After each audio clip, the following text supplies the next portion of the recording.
उपहार में नहीं मिली है। इसके लिए एक लंबी यात्रा करनी पड़ी है, आजादी की यात्रा। इस यात्रा में हजारों लाखों लोगों ने अपनी जान की कुर्बानी दी। 1919 जलियांवाला बाग। आज हमारी बैसाखी का दिन है, लेकिन पूरा पंजाब बैसाखी नहीं मनाएगा। हम सब बैसाखी नहीं मनाएंगे।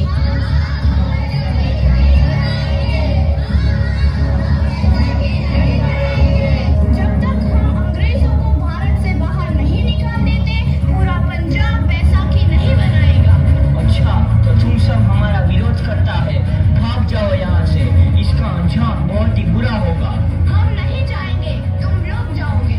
हमें नहीं, तुमको भारत से भागना होगा। Soldiers fire!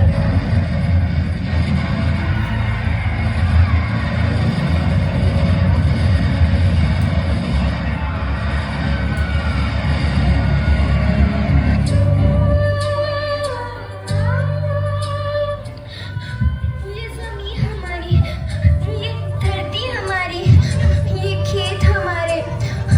अभी थोड़ी देर पहले हमारी ये फसलें लहरा रही थी, पर इन अंग्रेजों ने हमारी फसलें बर्बाद कर दी। इन अंग्रेजों ने एक ही झटके में इन सब फसलों को काट दिया।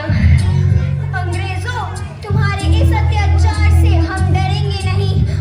इस अत्याचार का बदला लेकर रहेंगे। हम आजादी लेकर रहेंगे। जलियांवाला बाग हर हिंदुस्तानी की आंख नम कर गया।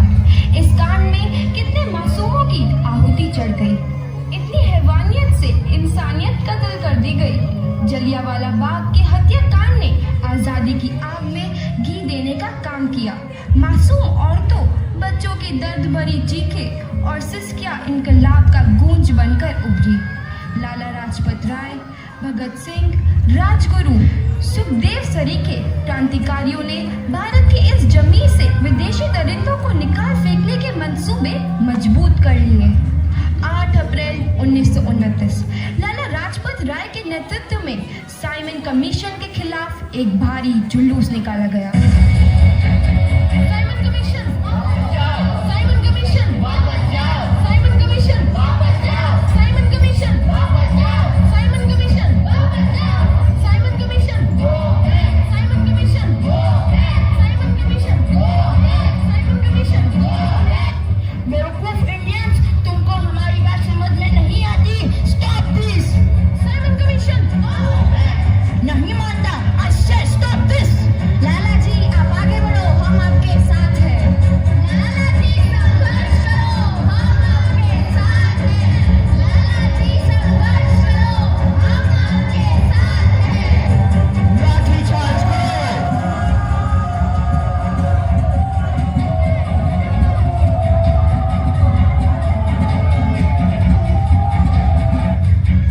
लाला जी को तो बहुत गहरी चोट लगी है, उनका सर फट गया है।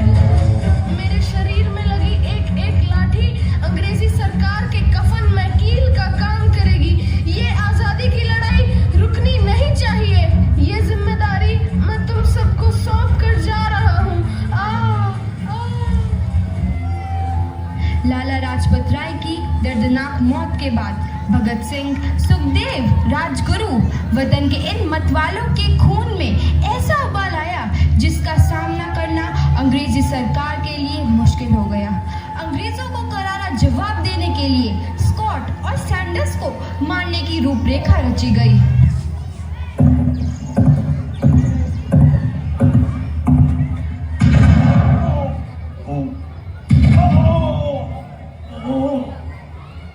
सैंडर्स मारा गया।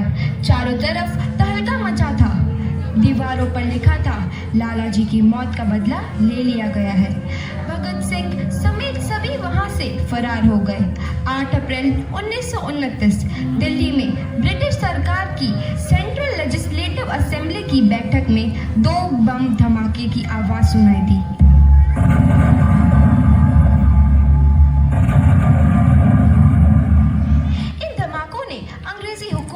हिलाकर रख दिया।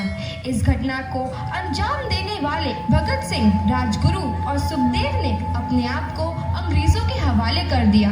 1930 को अदालत ने अपना फैसला सुनाया।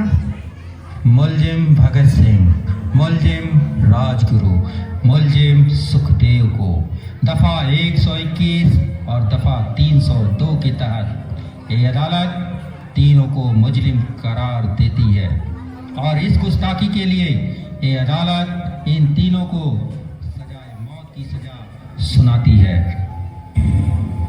सरफरोशी की तमन्ना अब हमारे दिल में है, देखना है जोर कितना बाजुए कातिल में है।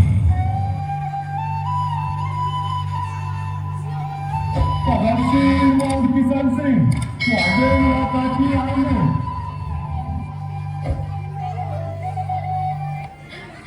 पुत्र की हाल है तेरा। मैं चंगा हूँ माँ, फिक्र करने की कोई गल नहीं।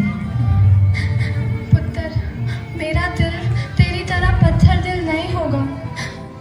तेरी ये गला सुन के मेरा कलेजा फटे जा रहा है। माँ, मेरा दिल कोई पत्थर जैसा नहीं है, एक वतन परस्त का दिल है जो मेरे देश प्रेम के जज्बे को ताकत देता है। बेटा, हर जन्म लेने के बराबर होता है।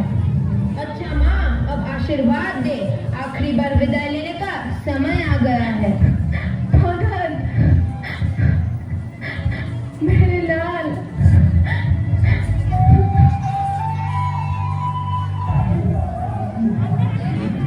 भगत सिंह, तुम्हारी कोई आखिरी ख्वाहिश? हमारे हाथ खोल दिए जाए। हम तीनों दोस्त एक दूसरे से गले मिलना चाहते हैं, उनके हाथ खोल दिए जाए।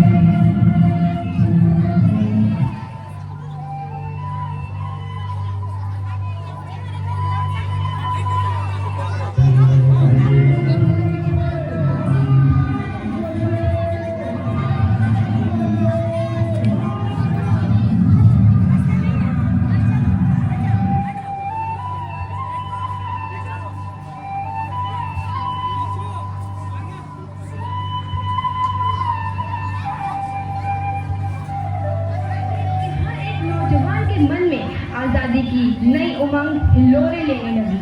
अंग्रेजों भारत छोड़ो का नारा जोर पकड़ रहा था। सबने एक आजाद भारत का सपना देखना आरंभ कर दिया था। हर कोई अपने अपने ढंग से इस महायज्ञ में अपनी आहुति दे रहा था। सुभाष चंद्र बोस, रानी लक्ष्मीबाई, तात्या टोपे और मंगल पांडे